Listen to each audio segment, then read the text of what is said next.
first understanding what a sex slump is. Like, if you're in a sex slump, what does that mean?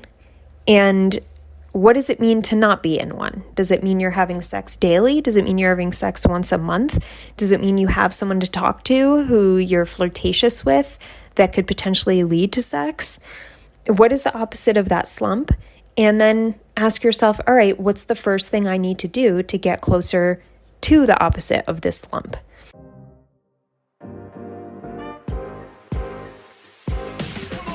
Welcome to What I Love About Sex, where some incredible guests and I, Steph Ganowski, will be bringing you the tools for improving your sex life with topics such as sex issues with your partner, sexual self-confidence, premature ejaculation, sexual shame, masturbation, sharing your fetishes, orgasmic pleasure, and more. Sex is still so taboo, and I personally believe that by improving our understanding and communication skills around sex, we can enhance our own self-pleasure as well as deepening our long-term romantic relationships. So listen in, try to stay open-minded, and let's get started.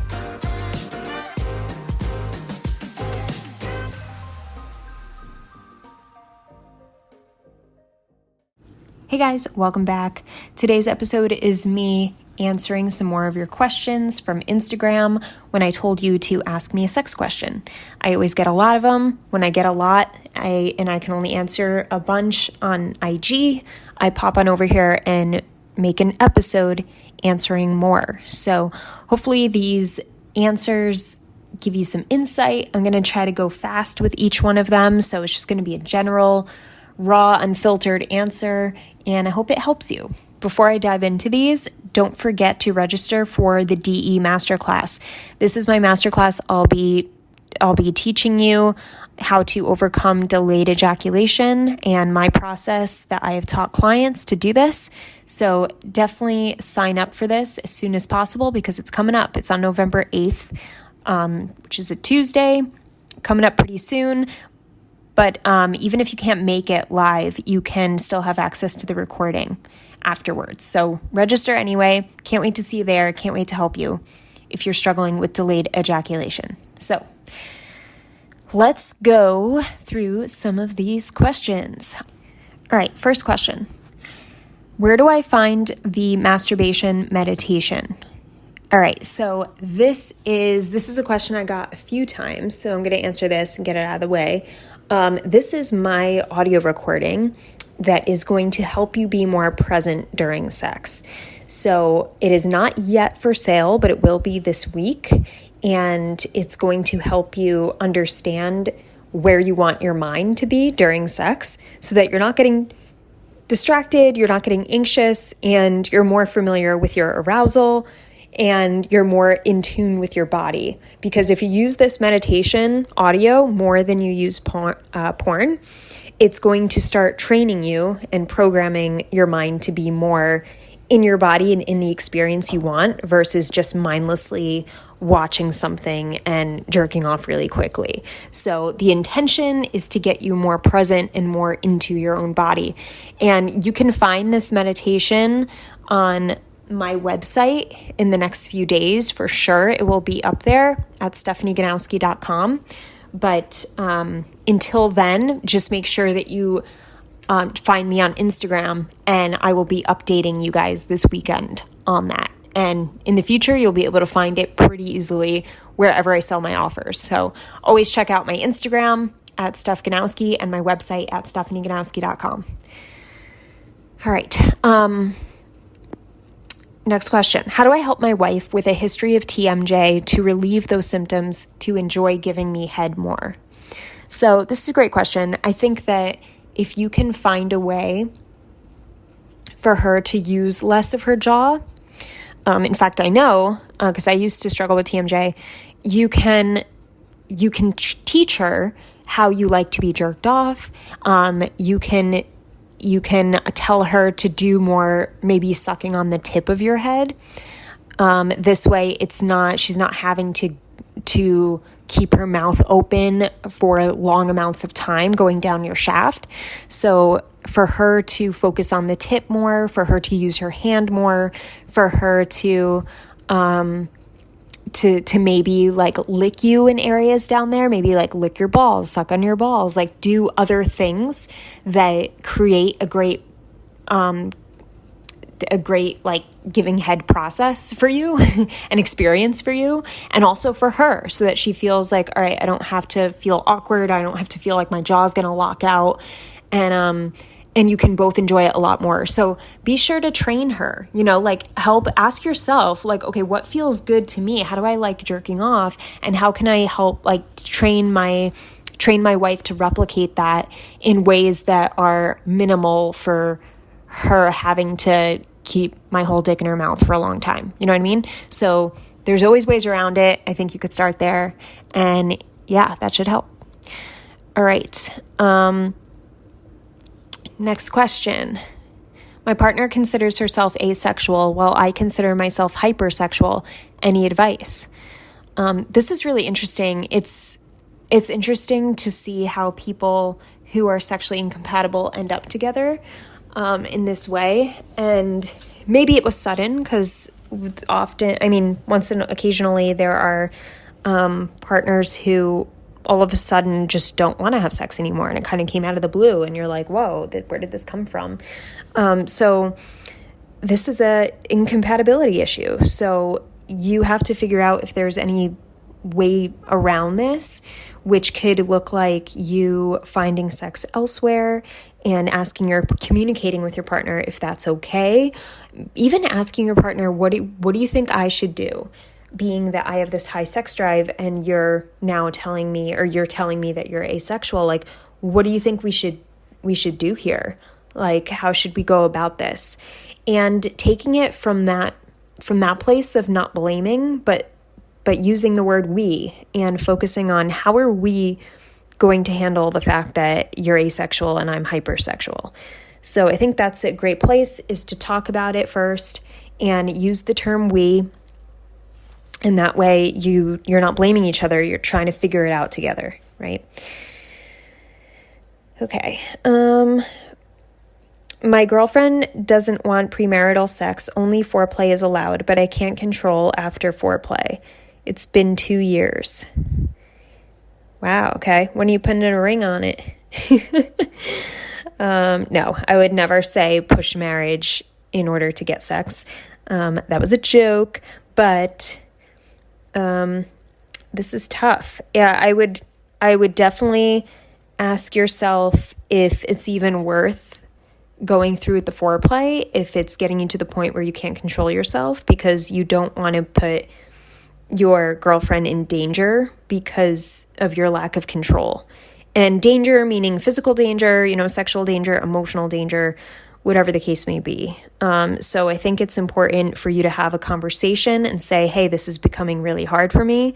I don't feel like it's right to do this to my body, or it's fair, and we either have to pull back altogether on the foreplay, or I'm wondering if there's any way that we can maybe move forward without having actual sex in terms of like penetration. Like maybe there are other things she's comfortable doing. So once again, communication, have a talk about it. All right, next. I'm in a sex slump. How do I get out of it? So a lot of you guys are in sex slumps, and I would say first, get clear on first understanding what a sex slump is. Like if you're in a sex slump, what does that mean? And what does it mean to not be in one? Does it mean you're having sex daily? Does it mean you're having sex once a month? Does it mean you have someone to talk to who you're flirtatious with that could potentially lead to sex? What is the opposite of that slump? And then ask yourself, all right, what's the first thing I need to do to get closer to the opposite of this slump? Do I need to get myself back on dating apps? Do I need to ask friends to hook me up with single girls that they know? Do I need to maybe be more familiar sexually in my own body? Maybe you haven't masturbated in a while. Maybe that's part of it. There's like a sexual insecurity because of lack of even touching yourself or experimenting with yourself, which is surprisingly very common. If you guys aren't masturbating and you're not feeling good in your body sexually, it's going to feel even more awkward approaching women out and about and trying to create sexual relationships. It's kind of like it kind of like creates that sensual feeling in us when we experiment with ourselves, and it makes us feel like our sexuality like being expressed. It's easier to express. It's easier to come across flirtatious. So yeah, if you haven't been feeling that, then you might want to start there. Start with yourself. But get clear on those definitions of like what you're actually trying to do, where you're trying to go. All right. Is it normal to have a high sex drive? I hear sex lasts less than 20 minutes. My girlfriend and I average 3 hours plus. Wow. Okay. That's a long time. That's a long time. And that's awesome. If you guys have 3+ hours for sex, amazing. And yeah, the average amount of sex is definitely under 20 minutes. Probably including foreplay, closer to like 20 to 30 minutes. But it's totally normal and fine to have a high sex drive, as long as you're with a partner who can reciprocate with that and you guys can meet on the same page, then awesome. All right, next. Can a threesome work if one party is just doing it for the benefit of the other? It can, but most likely will it work? And first, let's define work. I would say for a threesome to work would mean for a threesome to be a pleasurable experience at the end of the day, right? Once it's done. A memorable, pleasurable experience. And I personally don't think if one partner is, I don't know. I mean, there's partners where it's like, all right, like this isn't like really my thing, but I know that you really want it, so let's just do it for you. And then there's the partner that's like, oh, I really don't want to do this. Like, I'm afraid of you cheating on me after this. I'm afraid that I won't be attractive to you anymore, or that you won't pay attention to me during the threesome. And, but okay, I guess I'll do it for you. One person is calm and confident. The other person is anxious and worried. So I would say a threesome can work if you have that confident, calm person going into it, who maybe it's not for them, it's for you, and they like get it and they're cool with it. But if you have that anxious partner who you feel it in your gut, they're not cool with it and they're really worried and there's all this hesitancy, then most likely it will create some resentment. It will create upset. It just is not the best idea if you can't get your partner confident in going in with it and being okay. So definitely talk to your partner and really listen to your partner to make sure you have that proper gut reaction to what they're saying. All right, next question. Why can't I finish during sex, but I can finish during masturbation? This is most likely due to anxiety with a partner. So if you can finish no problem, this is delayed ejaculation, so definitely register for the masterclass. It will help you. I'm going to give you specific tools to practice, but yeah, this is partner anxiety and feeling like you're on the spot, feeling like you have to perform a certain way, or just being obsessed with her and not really being in your body. So there's a few things that psychologically cause this to happen and then create this anxiety in your body of like a nervousness to let go and just go with it. So check out the masterclass. It's going to be great. It's called the DE Masterclass. You could find the link in the description of this show. All right, next. My wife doesn't like to give BJs because she says she has a hard time breathing. any tips. So it sounds like she's just not relaxed. And a lot of women get nervous and tense up because they fear gagging, they fear throwing up on your dick, they fear choking, they fear the cum explosion and them not being able to handle it. So when that happens, and then when there's these fears of like, or I have to be sexy while at the same time not throw up, which is very understandable, it will tense up her throat when she has these anxieties. So when you tense up your throat, it's very hard to relax and actually breathe, right? So it sounds like she's just very tense and anxious. She's not very relaxed. And what a lot of guys do is they'll face fuck, or they'll push her head, or they'll tell her to go faster when she's just physically not ready to do those things. So if you can encourage her to go really slow, and like I mentioned with the other answer, like focus more on using her hand and using her tongue more, maybe spitting on your dick more, being able to take breaks so that it's not just a constant dick down her throat, so that might be a good place to start, because you want her to relax so that she can breathe and she can actually enjoy it, because otherwise she's not going to like an action that keeps her from breathing and keeps her tense, right? And I think this is why a lot of women steer away from BJs, but it's in your guys' control to guide her and tell her, hey, like, try to do this, or, oh, I love when you just lick the head, and then go back into it. Saying little things like that will give her direction and guidance.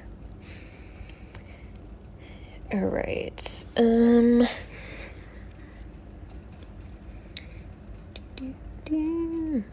Next one. Do you feel poly couples can have healthier sexual relationships due to open communication? I mean, I think that everyone can have healthier sexual relationships due to open communication, not just poly couples. I feel poly couples have to have even more communication because they have an extra person in their relationship. So that's why it takes that much more effort on the communication side, because of another person or multiple people. But every relationship benefits from open communication. So, yeah. Okay, next question. How can I help my wife regain her confidence about herself to have sex again after putting weight back? Okay, this is tough. So I would say, first of all, and this is a tip I've been giving to a lot of guys recently who tell me things like this, is if she's telling you, oh, I feel so fat, I feel so gross, try your best not to say, babe, you don't feel gross, you sound ridiculous. Like, stop saying that. Stop, you're beautiful. Because even if that's coming from a good place, which I'm sure it is, if you were to say that to her, right? Because you want her to feel better, and you really do think she's beautiful and sexy, regardless of the weight, a lot of the time. So I would encourage you to not say those things, but to actually listen to her and say, really? Or say, I'm sorry you feel that way. Like, oh, babe, I'm sorry you feel that way. Why do you think you feel so overweight? You're working on it. Let's work on it together. Can I do anything to help you? And that's coming from more of a place of hearing her out versus just shutting her down. Because for you to say, no, you're not that fat, or you're still beautiful, she's not believing that right now. So it's just, that message is going over her head. It's not helping. It's actually shutting her off. It's telling her, I'm not listening to you. If you were really listening to her, you would acknowledge what she's actually saying. And that will help build trust within your relationship. And when there's trust built and there's emotional connection that's very strong, she will eventually come back to you sexually. a lot sooner than if you're shutting her down about these insecurities. So number one thing is listen to her and respond as though you're actually hearing her out. And another thing is when she gives herself a little compliment, like if she's like, oh, I feel good today, just encourage that too. Saying things like, oh, I'm glad you're feeling good. Like, what do you think has you feeling good today? And get familiar with what makes her feel good at this stage in her life. Because there's a reason why she feels good. So if you can figure that out and you can work with that, it just gives you more information as to what makes her feel confident. So I'm not an expert on this side of things, but as a woman, that's what I would prefer. And what I've seen work well for guys who talk their women through these body insecurities. Okay. This is interesting. How can I tell my girlfriend I don't like all the yelling she does during sex? All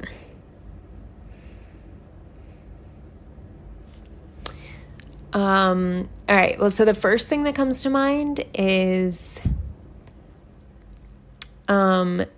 if you have a relationship that's where you're dominant, you can easily play the role of covering her mouth, or putting like a ball gag in her mouth, or buying a ball gag. Just be like, babe, I got this toy. I thought you would really like it. No, I mean, she may really like it, and it may kill two birds with one stone. But I think that maybe asking her, like after you have sex, maybe asking her if she's always been that loud.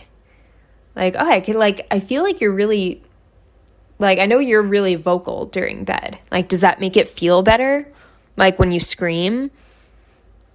And just ask the question and find out why she's doing it.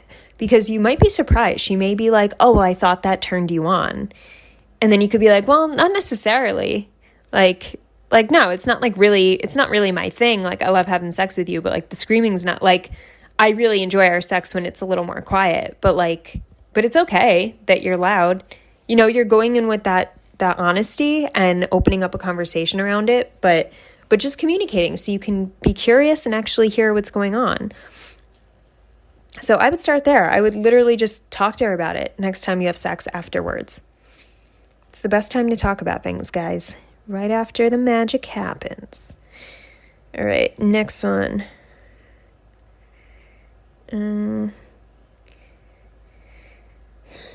How many times a week of masturbation for men will be good? What is your advice? All right, this is like the question of the year. And it's really up to you guys. I know guys who masturbate every day and they feel great. I know guys who masturbate twice a week, they feel great. Once a week, and all is well. Masturbation cannot hurt you. It is healthy for you. There are so many health benefits to it. So it's really just a matter of what works for you, and do that. So that's my advice on that. That's where I am in terms of masturbation. All right. I love respectful. I love intrusive questions that are worded respectfully. Like this one. Have you ever had a threesome? Sorry, just curious. Thanks for all you do. All right. I'm not going to answer personal stuff.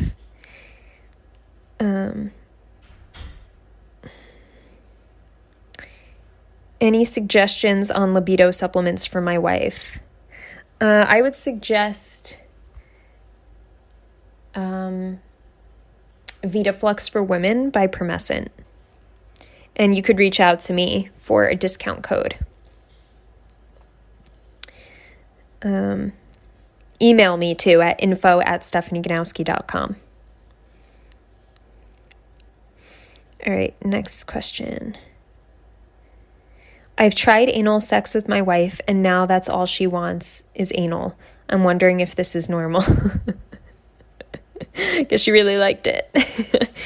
Yeah, I mean, just said I wasn't going to get personal, but anal can put you in like, I don't know. I know that like multiple women who have experimented with it and then really enjoyed it and wanted to keep it going, especially because if you do it occasionally, then you have to keep stretching yourself.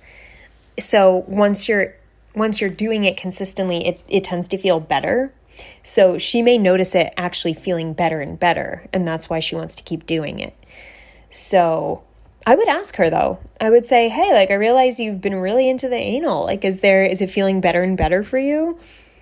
And what do you think about maybe doing every other time, or maybe going back to vaginal? Like, where are you at? Just ask her why.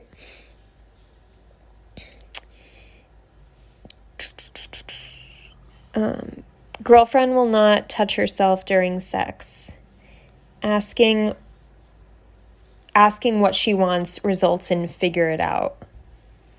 All right, that's not fair. I really can't stand it when women expect guys to just know what they want.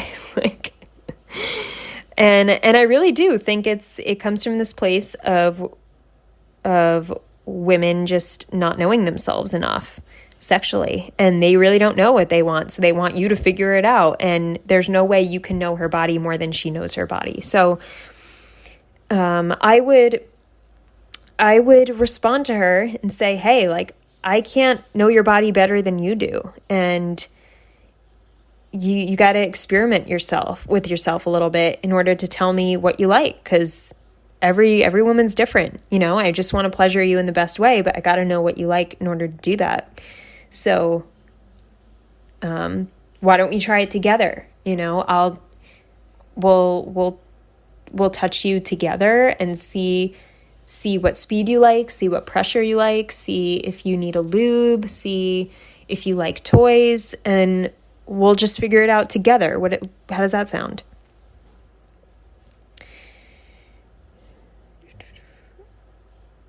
All right, next question. Is it normal to fantasize about my wife being intimate with the woman she cheated on me with? Oh, shit. Wow. I mean, it's not abnormal. It's not abnormal. It's a very interesting situation, right? It's very different. And just due to the novelty and the shock is probably creating, like, I'm sure is what's helping create that arousal, right? It's when you see, like, just as when you see something new in porn, it's like this shocking newness where you're like, fuck, this is hot. Like, wow. So I think that may also be a way for you to cope with what happened so that you can sexualize it instead of feeling negative emotions around it. So it could also be a coping mechanism. So I would say it's normal. I don't think that's abnormal at all. It's just a matter of, do you want to keep fantasizing about that? And if you don't, how can you shut your mind off from going into that thought deeper when you start thinking about it? All right, next question. We tried having sex for the first time. I couldn't keep my erection consistent. Is that a problem? I mean, it's a problem if you wanted your erection to be hard, right? If you wanted to keep it. So that's how I define problem. It's coming within 1 minute isn't necessarily a problem unless you wanted to last longer than 1 minute. Then it's a problem. So yeah, if you wanted to keep an erection consistent and you weren't able to, that's a problem. So I would say that it's not that crazy, being that it was your first time. There were probably a lot of nerves. You were nervous, maybe a little anxious, maybe a little unsure of yourself, unsure of what she was feeling or thinking, or if she was comfortable. So the first time can definitely create some nervousness that can for certain, like, shut down an erection. So I would say that's on the normal side for happening the first time, just due to the emotional overwhelm of the experience, psychological overwhelm. But if this continues to happen, then you definitely want to look into it a little further. All right. How do I get my girlfriend to lock my cock in a chastity cage? All right. I've never worked with anyone who wanted their cock in a chastity cage. But my advice to you would be to, if she has no idea you want this, my advice would be to think of the baby step version of a chastity cage. Like, would that be her maybe like holding your cock in her hands tightly? Would it be something else? Like, is there something that isn't as overwhelming as just going straight to cage if she's not used to that?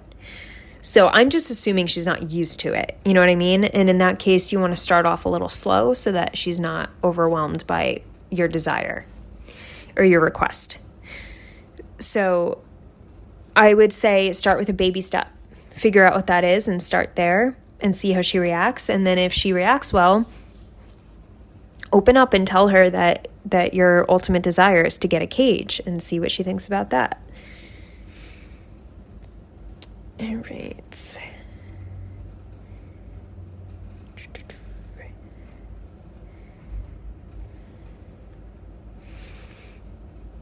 Next question.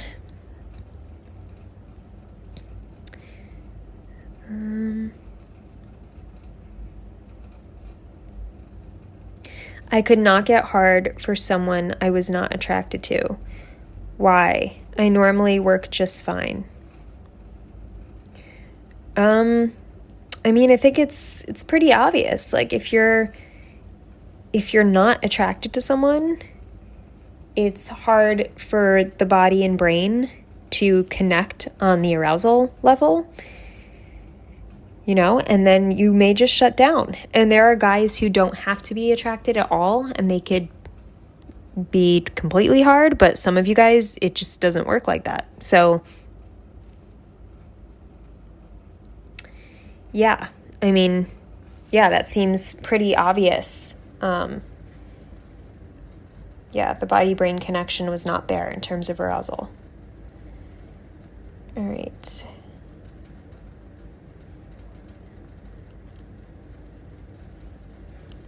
Is it wrong to use toys and the real thing at the same time? Or is it a porn thing?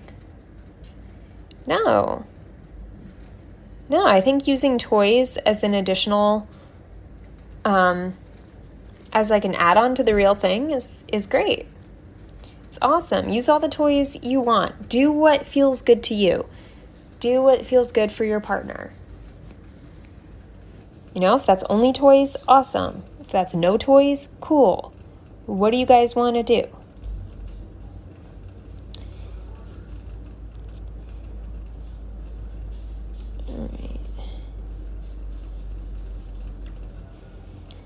All right. How can you control yourself instead of getting too excited? This one I answered on IG, and I think a lot of you can benefit from this quick tip, which is just slow down your breathing. Start controlling your breath, and that will start controlling the level of relaxation you have in your body so that you can shut off that fight or flight response. All right.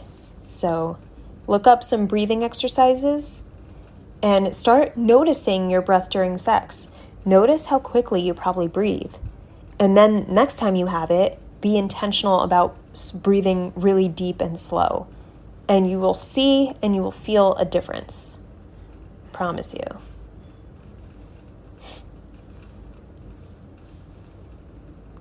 All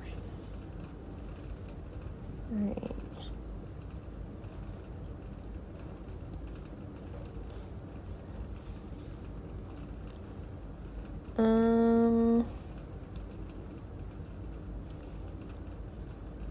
How kinky is too kinky? That's really up to you. It's whatever you feel comfortable with. It's whatever you and your partner are comfortable with. Are you being safe? Are you being respectful? Do you have a safe word? Are you prepared to handle anything that comes? Are you communicating before sex? As long as all that's happening, I don't think anything is too kinky. Also, it should be legal too. Let me stress that. Man, a lot of questions about me having a threesome.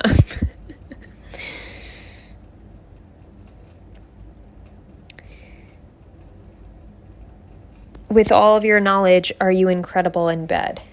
Oh my goodness. No, I mean, only if I understand the partner I'm with. You know, I think just being incredible in bed has to do with the connection you have with the person. And I don't think we all just naturally have connections with people, with everyone, right? So I don't think it's possible to be an incredible in bed with anyone just because you know things, you know, because chemistry is a whole different ballgame. You can't learn chemistry. You have it or you don't. So I think with my partner, it's incredible, but that's because we're both in on it and we both communicate around it, not because I have knowledge, you know.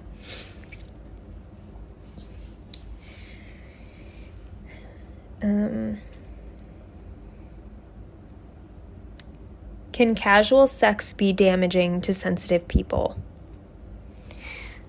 I think you need to know what you're getting yourself into.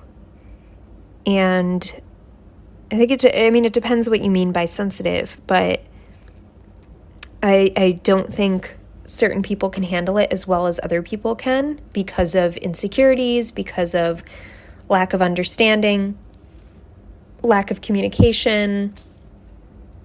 I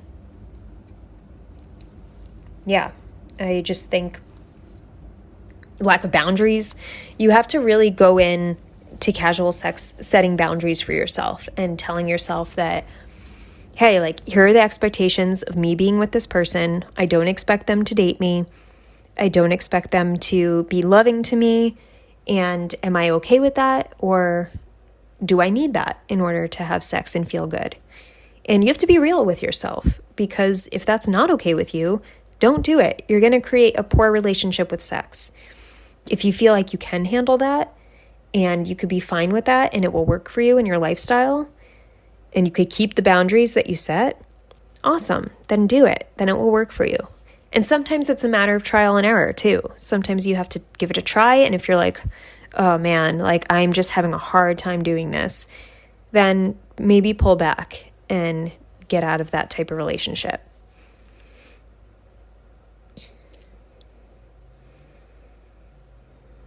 Mm-hmm. Best positions for female orgasms. So, most important point is that the majority of women need clitoral stimulation in order to orgasm. 75% of women need clitoral stimulation to orgasm. So, with that being said, the positions best for female orgasms would be doggy, because of the ability for deep penetration and also her being able to just keep her hand right on her clit very easily. Cowgirl is another good one because she's able to be in control of the speed, be in control of where her clit is against you. She also has easy access to put a toy against her, so that works great. I would say another one would be her on her stomach. She may have to squeeze her hand in there, but for you to be going at her from behind or on top of her while she's on her stomach is also a great one. And yeah, I would say those along with your head between your legs. And another one I mentioned was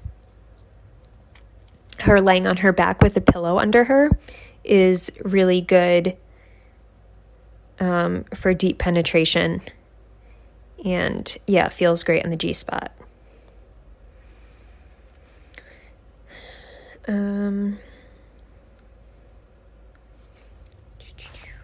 Let's see. All right, I'm going to do one more. Oh my God, I have so many questions. I have so many. I have like 50 more questions. I'm going to do one more. Let's see. I'm awkward and I sense it being a turnoff when I initiate. Tips to be less in my head about everything. Okay. So you're not alone. And if you're feeling awkward initiating, that tells me that you're not communicating enough with your partner and there's not enough conversation around sex, flirtation, sexual appeal, connection, because that's when sex gets really awkward, when we lose that type of connection with our person. Or when you don't build it in the first place, even casually. Like if you don't have a person and you're initiating sex with someone you met recently, the reason why you feel awkward about it is because there's not enough flirtation built up in that relationship dynamic. So you want to, I would say, to ask yourself, what can I do to connect on a deeper level with this person? And it could be going for a long walk and asking them, some deep questions. Look up the questions. I always talk about this, but they're really great questions. 36 questions to love. I think that's what it's called. It's Psychology Today article. Check it out. That's a good place to ask questions to your partner to build connection. But when it comes to you feeling anxious in bed, then and getting out of your head around sex, I have a course called Overcoming Sexual Performance Anxiety. So that's more so around sex itself and not necessarily initiating. But if you're feeling anxious around sex itself, that could be a great course for you. So I would also encourage you to not tell yourself that you're awkward. Maybe right now it is a turnoff because you feel awkward and you're like, I know she's feeling it because I'm feeling it. But you want to re-identify with yourself by don't label yourself awkward, how do you want to feel? If you were feeling sexy, let's just change that sentence. I'm sexy. And when I initiate with her, what would you say or do if you actually felt like a sexy guy? So think about that. What would be different? And that at least gives you a focus point and some direction. Because if you just tell yourself, I'm awkward, and she senses it, this sucks, it's you hitting a dead end again and again and again. Versus, all right, what if I was sexy? How would that feel? How would I approach her differently? What would I say differently? What would I do differently? What would I practice differently? How would I talk to her differently, or flirt with her differently, or touch her differently, smile at her, wink at her? What would be different if you identified as the type of guy you want to be sexually? All right, guys. So hopefully that helps. I'm going to save this for another episode because there's just so many freaking good questions. And it would be great to answer a bunch more. So I hope that was helpful. Don't forget to register for the DE Masterclass if you're experiencing delayed ejaculation.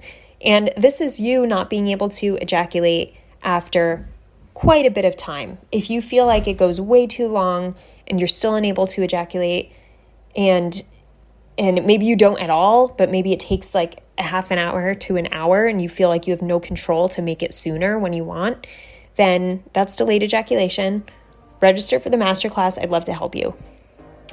Link is in description. So that's it. Have an amazing morning, evening, or night, wherever you are in the world. Talk to you soon. I hope this episode helped you. If it did, I would love for you to leave me an iTunes review. It would mean the world to me. You can also screenshot your favorite episodes and tag me on Instagram at Steph Ganowski. And before I go, remember, your sex life is as good as you make it out to be. Until next time.